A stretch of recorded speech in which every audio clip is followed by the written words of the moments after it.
What's up guys, welcome to part 2 of wrapping my car. In this part we're going to do most of the restoring. I might split it up in multiple parts depending on how long it takes. But basically we're going to sand down all the imperfections, fill them in, make them smooth again, and then we can wrap it and no imperfections will show through. Now I started off with the hood because it's probably the part that is in the worst shape, and I've already done a little bit of work right here. So I primed it, sanded down all the imperfections, and as you can see I have used a marker to basically circle around all the imperfections on the hood. I probably missed a few. I will go over again and make sure I got all of them. So the hood is in pretty bad shape. Now luckily all other panels aren't this bad because the hood obviously gets a lot of stone chips and stuff. I might as well repaint the whole hood at this point, but I'm not going to do that. I'm just going to go what I've done here because I'm going to wrap it. It's not worth it for me. So what I'm doing is I'm basically, most of these chips, once you start sanding them, and there's rust underneath, or like very minor rust at least, but that needs to be fully removed.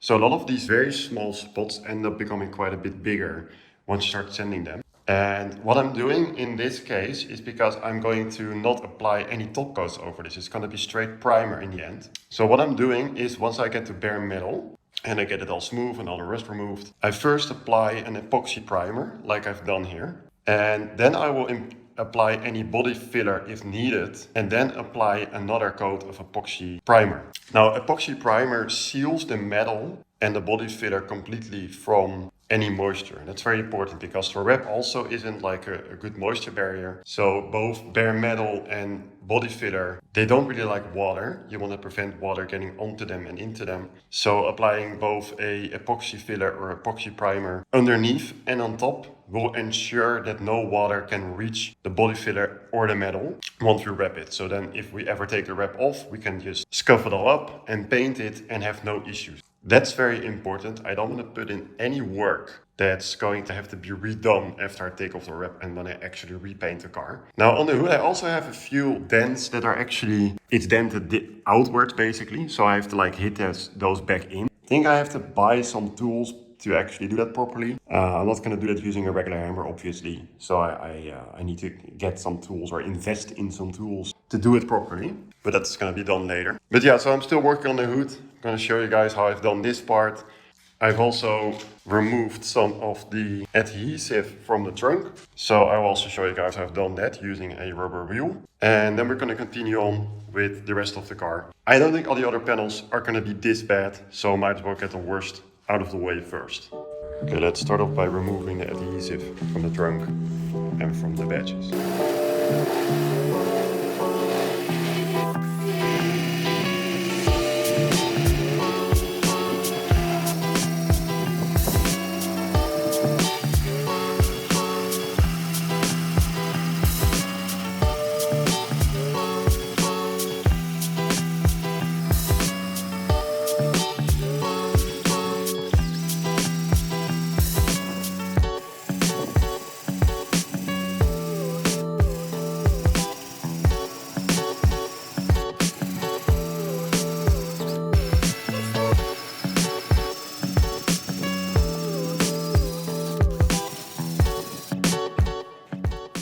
Okay, so the rubber wheel was pretty effective at removing all the adhesive. Took a little bit of effort, so I've also been able to remove the spots. Still have to do that on this side, but it's looking a lot better already. Alright, so the next panel I'm going to start on is the hood. I thought it wasn't that bad, but then I started to sand the scratches, and they are really deep. Like this scratch went all the way through all the paint layers into the panel. And there's still this line left over that's, I think it's like rust. So that needs to be completely removed. I wasn't expecting that. So whoever keyed this car, like really put in some effort. Like that's crazy. So this scratch over here is the same. So I kind of went through and sanded a little bit more. And you can definitely see that there's rust underneath where they try to patch it up. So it is a little bit worse than I expected. It's not many, like it's this scratch right here. And then this one, and that's it for this panel. Now, of course, the car is scratched all the way from the front, all the way to the back. So I'm really hoping that not all of them are like this, because this requires quite a bit more effort. Let's just hope the other scratches, I don't think these are that deep. If they are, we have to completely sand them down. But yeah, this panel beside the spots here, I removed the merge spot mostly. It still needs to do a little bit of sanding. I removed all the paint chips that were filled in. There's many spots like this, like very small paint chips that I all want to fix. There are quite a few of them, and most of them are like on the front side of the hood and not really like further back. So hopefully I can take them all down. There's like a little bit of paint chips that were filled in on the front, but the rest of the panel looks to be in pretty good shape. So the only thing is with this panel, and I'm not sure how well it shows on camera, I think you can kind of see it, there is a lot of water spots. I do notice like 2 spots right there. And I did just notice, yeah, there's like a dent, like right there, that needs to be removed. So yeah, it's not that bad, only the scratches are really bad. This one has to be sanded through. And I think I also noticed one more dent. Let me see. Yeah, that dents are there. You can see it like right there. There's like another small dent. So they are pretty difficult to notice. So I'm going to continue on with this panel. So all the spots that we sanded down, we're going to fill those in with body filler to make sure they're nice and filled. Pretty much that's it.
Okay, so I've done a little bit more work. You can definitely see all the spots that I ended up sanding down and spraying with primer. It's actually so much more than I expected. Nothing I can do about it. I've also done a little bit of work on the left fender. And as I've shown before, there was a scratch running all the way down here. And it's kind of annoying because it's running like across this edge. And then it was running down. You can see where it continues into, very difficult to see, but you can see where it continues into the next panel. So I've sanded that all off. You can see there's like spots that need to be filled in. And I also done some work on the front at some small stone chips that I had to fill in. And what I also have done, and I'm gonna show you how I'm gonna do it on the other side, but I've also cut away the lip on the inside of the fender. So I keep having issues where my tire is rubbing against it, and I just completely removed it. And what I'm gonna end up doing, it's kind of difficult to show, but this edge right here, like this edge is pretty close to the wheel. And I've already removed a lot of material, so it should already probably be a lot better. But I can also just add some washers to like push this out a little bit, slightly, just to give me a little bit more playroom. So this still needs some filling. I might have like shot out with my grinder a little bit, but this needs to be finished. So the next panel I'm gonna do is then this side. So I'm gonna show you guys how I've done that, removing the lip. Now the reason why I'm actually cutting it out is because I've tried to roll these fenders multiple times, but there's like something behind the lip, like some rubber, that's preventing it from actually rolling over. And I actually had the most issues on this side. That's also why the paint chipped off. It's because I've been hitting it like back and forth so many times, and this tire would usually catch on the lip and then pull the lip out. So that's why this is all chipped. Hopefully that's going to prevent this from happening again. This panel itself, I think most of these scratches are actually like just on the paint surface. So those require just sanding down. There is like some very small paint chips, which might be the same. Like there's mostly like on the front side, there's like a few small spots that need to be filled in. But for example, like you can feel these scratches here, but I think they're just on like the clear coat layer. So those will just be sanded out. So that's gonna save a little bit of time. Yeah, the same goes for this. It's just like a little bit of sanding that's required.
Okay, I've completed sanding everything down and using body filler to make it all smooth again. So as you can see, it's quite a disaster, especially the hood is really bad. And this panel also pretty bad because of all the scratches it had. So the next thing I'm gonna do is I still have a few spots. I've sanded down the primer with 600 grit sandpaper, but you can see some spots I kind of went through to bare metal again, so I'm gonna have to apply a small coat. Luckily, this side wasn't as bad. It's like up here, it's a little bit, there's a small spot right there. A small spot right there. So I still need to prime this part, this panel and the hood. This one is pretty much finished. Just need to do a little bit more sanding. For the other panels, I got some glazing putty. So for these panels, I'm at least gonna apply a little bit of a glazing putty to make sure that they are all nice and filled in. After I've applied the final coat of primer, and then I'm going to do a 600 grit wet sand. I'm pretty sure 600 grit is enough for wrap to stick to.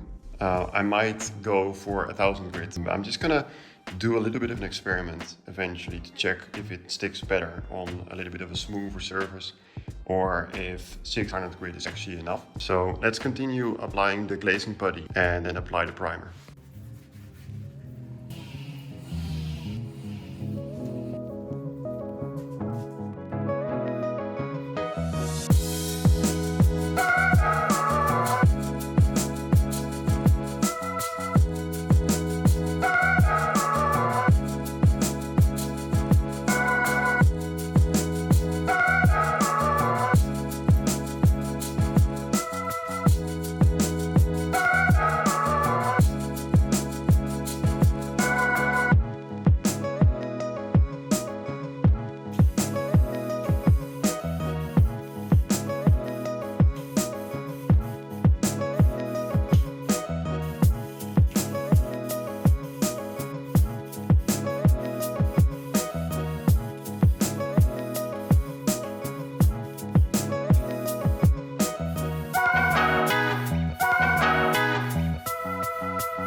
Alright, I've made some more progress on the car. As you can see, I did cover it up, but I've completely sanded it down, wet sanded it. It's all nice and smooth to the touch. When I put a wrap over it, it should be all nice and smooth. The next thing I'm working on is roof. There are quite a few very minor dents on the roof. I don't know how well I can show them on camera, but I'm not going to remove all of them because they are just so small that I feel like by the time I'm gonna repaint this car, I'm probably going to just do a paintless dent repair on those. What I did do is I had a deeper scratch right there a deeper dent that I have filled in. I just needed to sand it down. I also had a small paint chip that I removed. And there was one bigger dent in the rear that I also filled in. All the other small dents, except I also got another paint chip. One more paint chip right there that I filled in. There's not really any chips or anything like that. So now I'm gonna sand these down. So it's not much, especially like it's not bad. So I'm gonna sand these down, gonna mask everything off, and then I'm gonna apply primer. Tomorrow I'm going to sand it all down. Now I do realize, you know, I wanna make the roof black. The rest of the car is gonna be a different color. But the roof is gonna be wrapped in black. And the very small dents that I do have are gonna pop out a little bit. You know, I'm fine with it. It's not a show car. It's, you know, I want to drive this car. So it's not gonna be long before paint chips are gonna happen anyway. So let's continue on and sand down the roof and make it all nice and smooth again.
Okay, so I finished the roof. As you can see, it's all nice and flat. I wet sanded it with 600 grit. It's all nice and smooth to the touch. Might have to do a little bit more sanding on the sides, but it's something for later. Once everything is finished, I'm gonna go over the whole car and just do a quick wet sand to make sure everything is smooth. So you can also see the front, really bad shape. You see the amount of repairs I had to do is pretty insane. Inside is not too bad. This is all nice and smooth. You can also see quite a few repairs. But it's all nice and smooth to the touch. You cannot feel any dents, any scratches, nothing. Same goes for here. So it's all nice and smooth. You can kind of see a little bit of sanding marks in it, but you cannot feel it with your fingers. So I'm sure it will be fine. Roof was not too bad. There are like a few like very minor dents in the roof. I decided not to fix those, otherwise I'm gonna be spending, you know, weeks on sanding again. So I've only filled in like the really deep dents. And the roof also had one paint chip. It was very small, and once I started to sand it down, there was like a pretty big rust spot under it. So you need to always be careful. If you have it looks like it's nothing on the surface, but once you go sanding, you can actually see there's like pretty decent amount of rust under it. So don't underestimate like a very small rust spot. So I'm just gonna call it a day for this video. I've spent a few weeks just on the front side of the car. So I'm gonna split it up. So this video is already taking quite a long time. So I'm going to split it up in two parts. Now we've done the roof and the front side of the car. Next video I'm going to do the trunk and the rest of the car. Well, I'm really not finished yet because we got all these like smaller panels too. Now, most of them are in pretty good shape, but I'm pretty sure, you know, maybe there's like one panel, but most of these panels on the side, they don't really have any damage to them. So not too bad. Of course, the only difficult one is going to be the front bumper. Now I'm gonna do that, like, that's the last thing I'm gonna do. First going to finish the whole car, wrap everything, have it finished, and then we're gonna do the bumper, new side skirts and rear bumper. Those are gonna be done last. So that's gonna be it for this video. So if you don't wanna miss out the rest of this, make sure to subscribe and give a like on this video if you enjoyed it. And I will see you next time.